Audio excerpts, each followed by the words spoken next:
UPPSC प्रवक्ता 2020 general studies का video number 1। ये यूपी स्पेशल्स वीडियोस है, यानी कि उत्तर प्रदेश का इतिहास।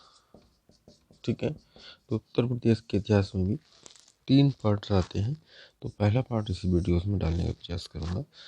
यह है प्राचीन काल। प्राचीन काल में उत्तर प्रदेश के स्थानों को क्या कहते थे, या कुछ मोस्ट पॉइंट्स हैं प्राचीन काल के जो इस वीडियोस में दिए जाएंगे।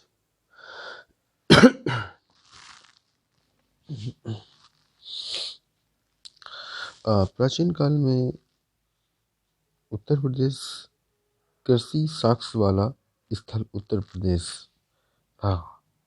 तो प्राचीन काल में जो कृषि का साक्ष्य पाए गए थे, और मध्य पाषाण कालीन स्थिति पंजर। पहला पॉइंट इसमें दे रहा हूँ। पहला क्वेश्चन, मध्य पाषाण कालीन मानव अस्थि पंजर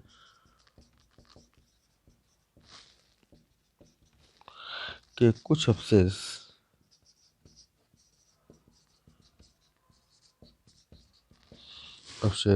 प्रतापगढ़, सराय नाहर राय के सराय नाहर राय तथा महदहा नामक स्थान से प्राप्त हुए।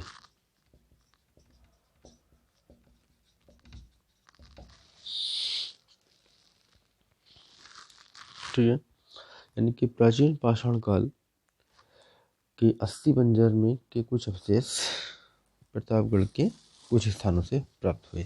तो ये क्वेश्चन आ जाता है कि अस्थि पंजर कहाँ से प्राप्त हुए थे। तो दूसरा पॉइंट से उसी में यहाँ से कहाँ नवीनतम खोजों के आधार पर कुछ नवीनतम खोज हुई है। नवीनतम खोजों के आधार पर भारतीय उपमहाद्वीप के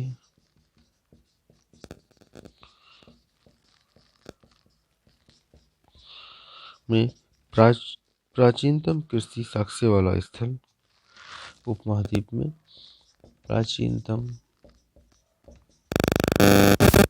कृषि साक्ष्य वाला स्थल उत्तर प्रदेश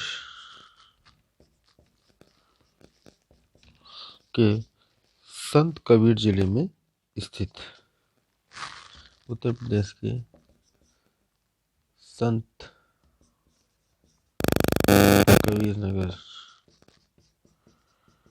जिले में स्थित एक जगह है, इसका नाम है लहुरा देव है। ठीक है, नवीनतम खोजों के आधार पर भारतीय उपमहाद्वीप के प्राचीनतम कृषि साक्ष्य वाला जो स्थल है वो उत्तर प्रदेश के संत कबीर नगर जिले में स्थित लहुरा देव स्थान है। यहाँ पर नंबर 3 पॉइंट आता है 8000 ईसा पूर्व से 9000 ईसा पूर्व के मध्य के चावल के साक्ष्य प्राप्त हुए हैं। यहाँ पर 8000 ईसा पूर्व से 9000 ईसा पूर्व मध्य के चावल के साक्ष्य प्राप्त हुए। चावल के साक्ष्य प्राप्त हुए। नेक्स्ट पॉइंट है, यानी कि नेक्स्ट क्वेश्चन,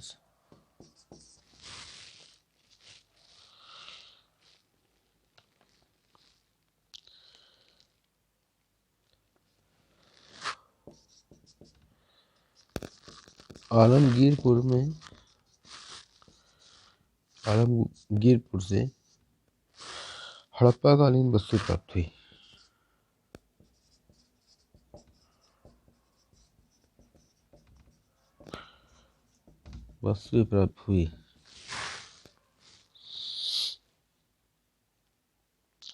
तथा वहां पर कपास उगाने के साक्ष्य भी प्राप्त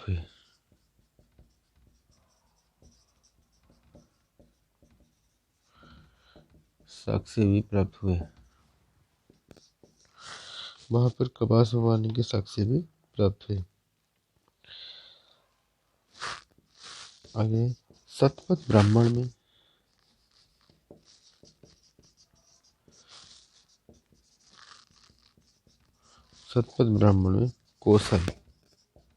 कौशल को आजकल अवध कहते हैं, कौशल देश कहा जाता था, अवध का उल्लेख हुआ, यानी कि उल्लेख है। प्राचीन काल में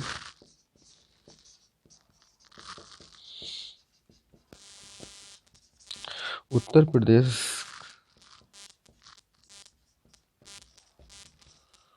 का गंगा के मैदान में स्थित क्षेत्र को मध्य देश कहा जाता था।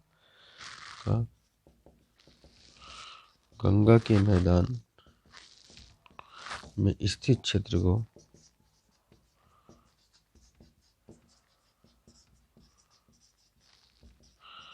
मध्य देश कहा जाता था।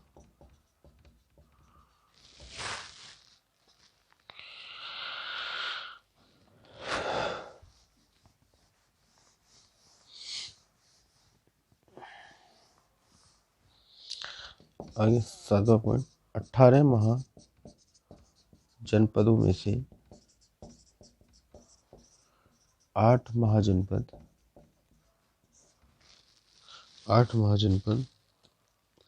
मध्य देश में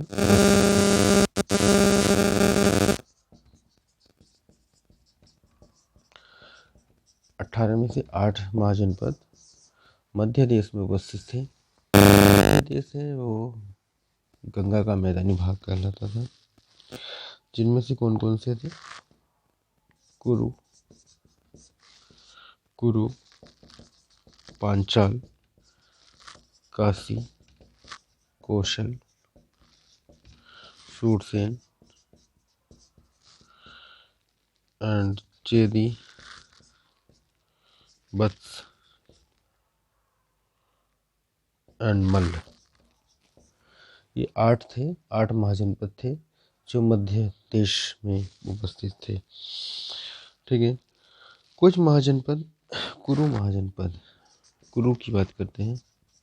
कुरु जो महाभारत काल से आती है, कौरववंश। कुरु महाजनपद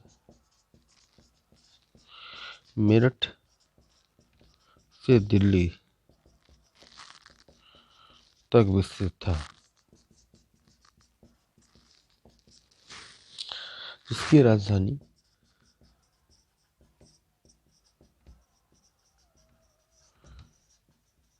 इंद्रप्रस्थ थी। ठीक है, ये 9 पॉइंट हो चुके हैं। तो इसी स्पेशल वीडियोस में अभी पुराना वाला चल रहा है, थोड़ा कम इंटरेस्ट आएगा, धीरे धीरे इंटरेस्टिंग बढ़ना शुरू हो जाएगा। अब आती है पांचाल महाजनपद। पांचाल कहाँ पे पाया जाता है? बरेली, बदायूं और फर्रुखाबाद। बरेली, बदायूं, फर्रुखाबाद में स्थित था। बरेली, बदायूं, फर्रुखाबाद जो जिले हैं, ये पांचाल महाजनपद से मिलकर बने हुए थे।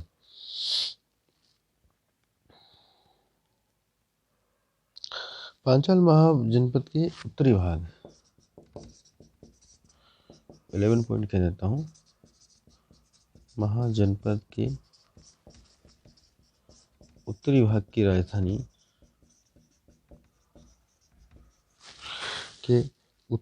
राजधानी अहिच्छत्र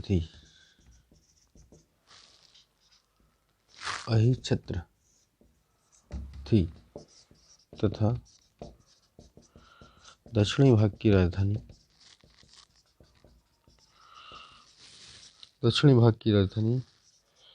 काम्पिल्य थी। यानी कि पांचाल महाजनपद की राजधानी काम्पिल्य, ये ज़्यादा मोस्ट पॉइंट होकर आता है।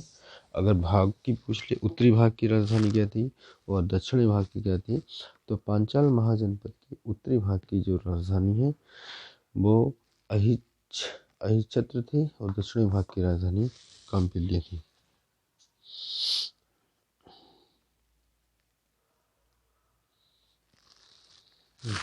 जो वर्तमान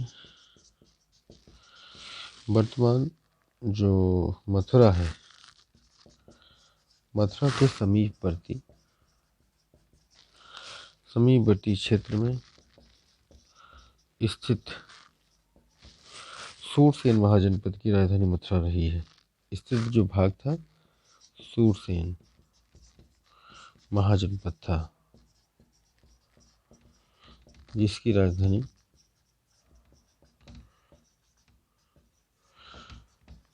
मथुरा थी।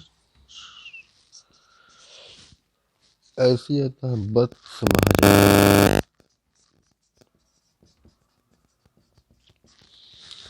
इलाहाबाद का समीपवर्ती क्षेत्र, यह है इलाहाबाद के समीपवर्ती क्षेत्र। वत्स महाजनपद इलाहाबाद के समीपवर्ती क्षेत्र रहा है। ऐसी कौशल महाजनपद अवध क्षेत्र, यानी कि जो आजकल अयोध्या है। उत्तरी कौशल की राजधानी साकेत यानी कि अयोध्या थी और दक्षिणी कौशल की राजधानी श्रावस्ती थी। आगे आता मल्ल महाजनपद, जो देवरिया गोरखपुर क्षेत्र है, जिसकी राजधानी कुशीनगर या जिसे कसिया कहा जाता था। कसिया तथा पाबा, कुशीनगर तथा पाबा यानी कि पडरौना, जो आजकल पडरौना के नाम से जानी जाती है। कुशीनगर को कसिया और पाबा को पडरौना। आगे आता काशी महाजनपद की राजधानी वाराणसी थी तथा चेदी महाजनपद की राजधानी शक्तिमती यानी बांदा के समीप थी। ठीक है, तो यहाँ तक के कुछ पॉइंट्स हुए हैं। आगे ऐसी इसी प्रकार से वीडियोस में आते रहेंगे।